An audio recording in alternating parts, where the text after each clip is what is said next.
There are some things that we do that we may take for granted, such as getting out of bed in the morning, talking, even swallowing. And for some people that have experienced traumatic brain injury, being able to do those can be difficult.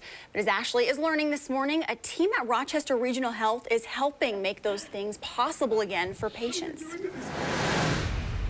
Yeah, good morning. We showed you a little bit of Chris. Chris, can we just look, Chris is standing. Come here. I just want to show that you are standing. You're not in a wheelchair. We've been showing all the stuff that you've been doing, but Chris is standing, and you can stand. You can walk. You can do pretty much everything that you used to be able to? Yeah. Everything. Everything. Yeah, I can do that and a little bit more. Did you learn to dance or something? Is that the more? A little bit, yeah. My friend's a hip-hop dancer, yeah.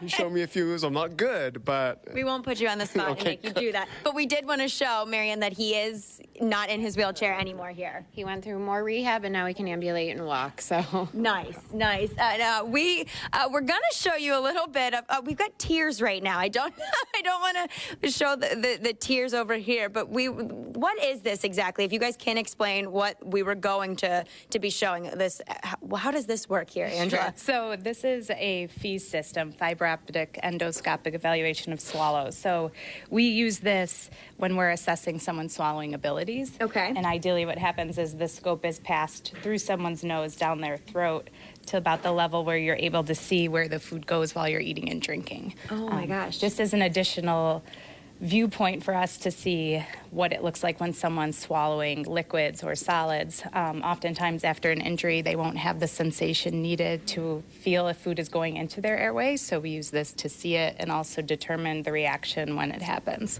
Oh my gosh, and you have the food that's dyed here because you can see it then kind of instantly, correct? Exactly, so we dye everything green so that way we're able to see it on the screen better, and it is a live feed camera, so as soon as it goes in and they start to swallow, you can see it on the screen. Oh my goodness, and this is just one of the different ways that you guys are helping with injuries and awareness.